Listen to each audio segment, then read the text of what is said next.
Assalamualaikum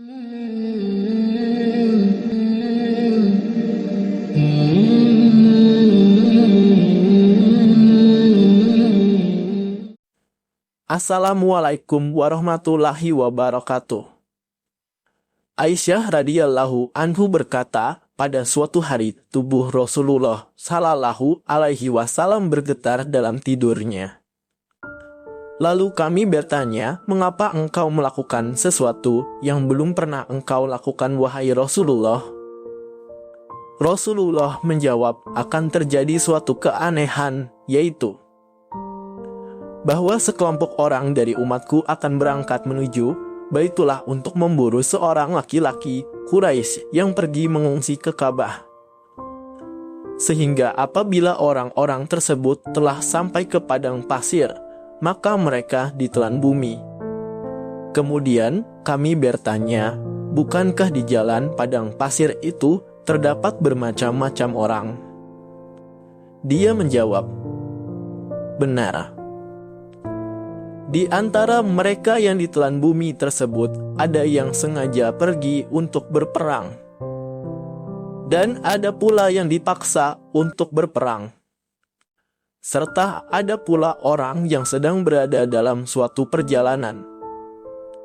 Akan tetapi mereka binasa dalam satu waktu dan tempat yang sama. Sedangkan mereka berasal dari niat yang berbeda-beda. Kemudian Allah akan membangkitkan mereka pada hari berbangkit menurut niat mereka masing-masing. Hadis riwayat Bukhari, Muslim. Sebelum lanjut, terima kasih yang sudah subscribe. Semoga Allah jadikan kalian semua orang yang kaya raya. Amin ya Allah ya Rabbal Alamin. Bismillahirrohmanirrohim. Mari kita lanjutkan pembahasannya.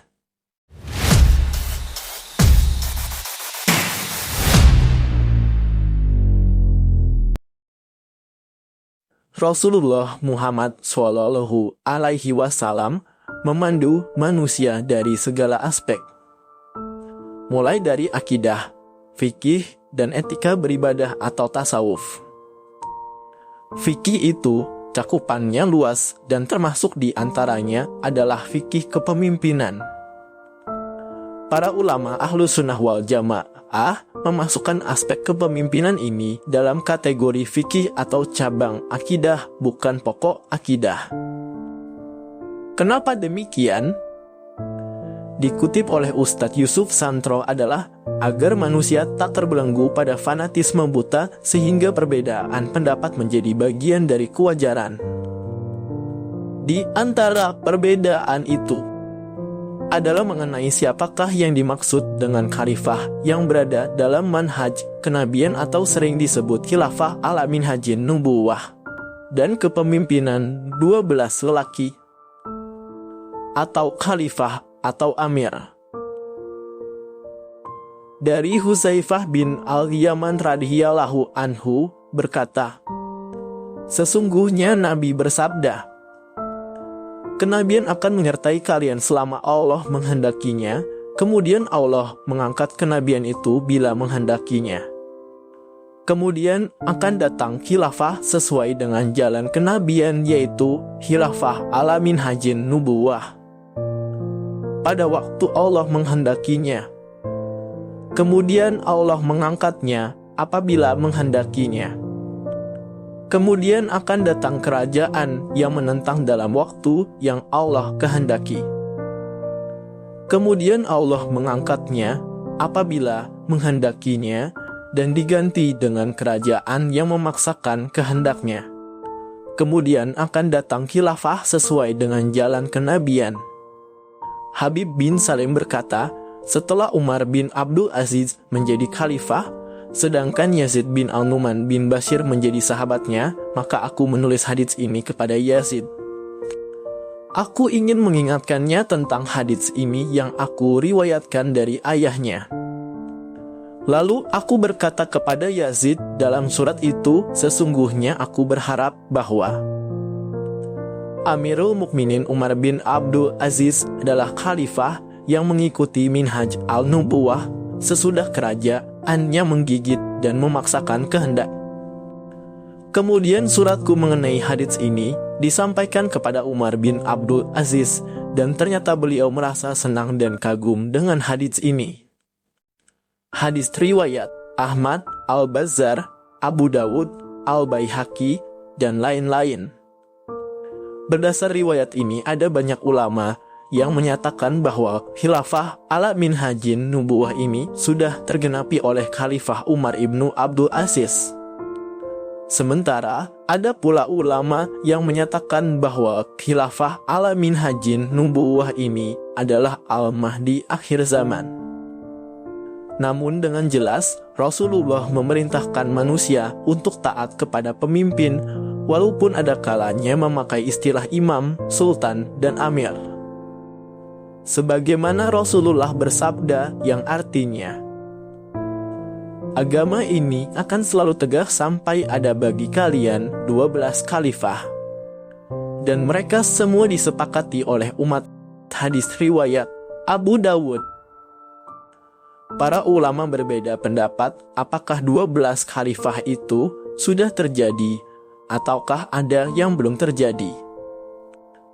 Bagi ulama yang percaya bahwa 12 khalifah sudah terjadi, maka hitungannya yaitu dengan menghitung Khulafaur Rasyidin, lalu Hasan, lalu Muawiyah, lalu Umar bin Abdul Aziz, dan beberapa khalifah dari Bani Umayyah, dan diakhiri dengan Abbasiyah.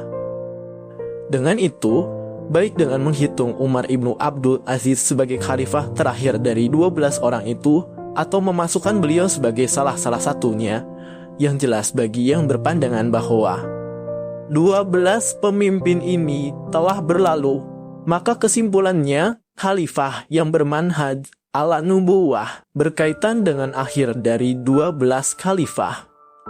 Sementara, bagi yang berpendapat bahwa 12 khalifah itu belum berakhir, karena masanya hingga menjelang kiamat, maka hitungan yang disepakati adalah 4 Khulafaur Rasyidin, lalu Sayyidina Hasan, dan Umar ibnu Abdul Aziz. Al-Hafiz Jalaluddin As-Suyuti dalam Tarik Al-Khulafa menyatakan dengan demikian berarti 12 khalifah telah ada 8 orang, yaitu Khulafaur Rasyidin yang 4, yakni Abu Bakar, Umar, Utsman, dan Ali, lalu Hasan, lalu Muawiyah, lalu Abdullah bin Zubair, dan Umar bin Abdul Aziz. Jumlah ini mungkin dapat ditambah dengan Al-Muhtadi dari Bani Abbasiyah yang kedudukannya seperti Umar bin Abdul Aziz dari Bani Umayyah, dan dengan As-Sahir karena keadilannya. Tinggal 2 khalifah lagi yang kita tunggu, yang salah satunya adalah Al-Mahdi dari Ahli Bait Rasulullah yang sering kita bahas. Pemahaman bahwa kepemimpinan ideal terwujud di akhir zaman memang sudah dinubuatkan oleh Rasulullah. Tentu untuk menenangkan kita semua. Artinya, khalifah akhir zaman yang sesuai dengan manhaj Nabi dan mengokohkan dakwah Islam sebagai rahmat bagi alam itu pasti akan datang. Rasulullah Muhammad membagi fase masa kepemimpinan setelahnya menjadi 6 fase, yaitu 1. Khilafah, 2. Imarah, 3. Muluk, 4. Jababirah, 5. Kepemimpinan zuriyah Rasulullah yang menegakkan keadilan yaitu Al-Mahdi, dan 6. Al-Tahtani. Al-Munawi dalam Faidhul Qadir Syarah Al-Jamius Sakir karya Al-Hafiz As-Suyuti menyatakan bahwa substansi khilafah itu adalah berhukum dengan keadilan. Maka, fase selepas Al-Jababirah ini adalah masa khilafah ala minhajin nubuwah di akhir zaman, yaitu kepemimpinan Al-Mahdi, lelaki keturunan Rasulullah Muhammad Sallallahu Alaihi Wasallam. Dari hadits ini menjadi nyata bahwa sebelum kepemimpinan Al-Mahdi itu bukan sistem khilafah yang menegakkan keadilan, melainkan al-jababilah, yaitu kekuasaan diktator. Sehingga dengan demikian, bahwa al-Mahdi adalah memenuhi khilafah ala minhajin nubuwah yang menegakkan keadilan. Kepemimpinan al-Mahdi ini tak perlu diklaim oleh siapapun, karena siapapun yang mengklaim sebagai al-Mahdi padahal bukan, maka ia akan ditolak oleh penduduk bumi dan langit. Karena di antara tanda al-Mahdi yang benar adalah kepemimpinannya diridhoi penduduk bumi dan langit. Jadi kepemimpinan al-Mahdi ini tidak bisa dipermainkan dan sembarangan mengakui bahwa dirinya al-Mahdi. Sebagaimana riwayat di bawah ini.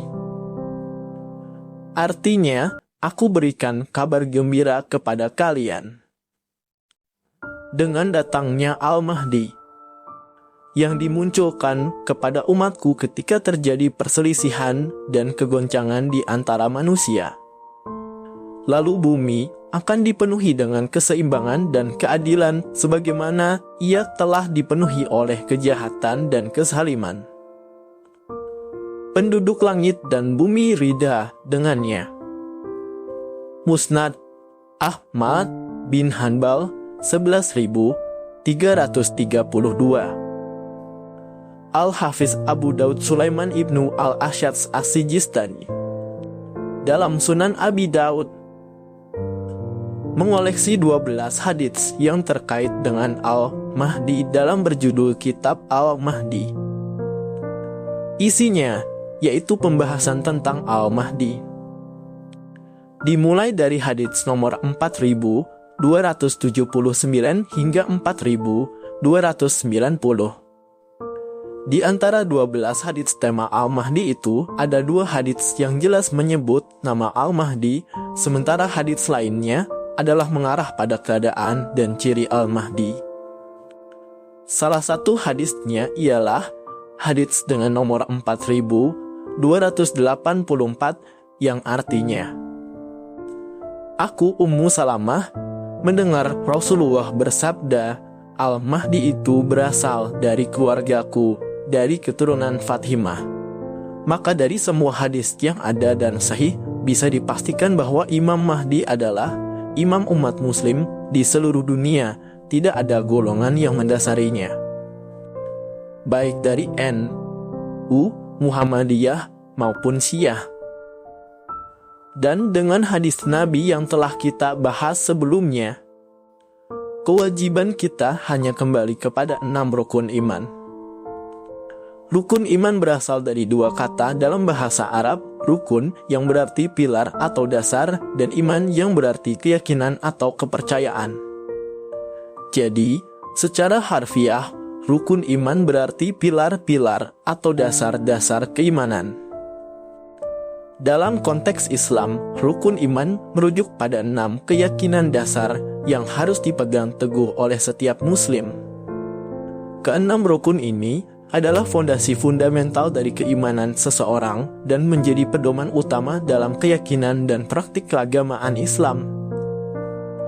Percaya bahwa Imam Mahdi akan muncul, itu termasuk dalam rukun iman yang keenam, yakni qada serta qadar, yang artinya apapun yang terjadi adalah sudah rencana terbaik Allah Subhanahu wa Ta'ala. Sampailah kita di akhir video. Bagaimana menurut pendapat kalian? Tuliskan di kolom komentar ya. Terima kasih banyak telah menonton video ini sampai akhir. Oh iya, video tentang penjelasan Imam Mahdi yang lain sudah saya sematkan linknya di deskripsi box ya. Selamat menonton. Akhir kata, wassalamualaikum warahmatullahi wabarakatuh.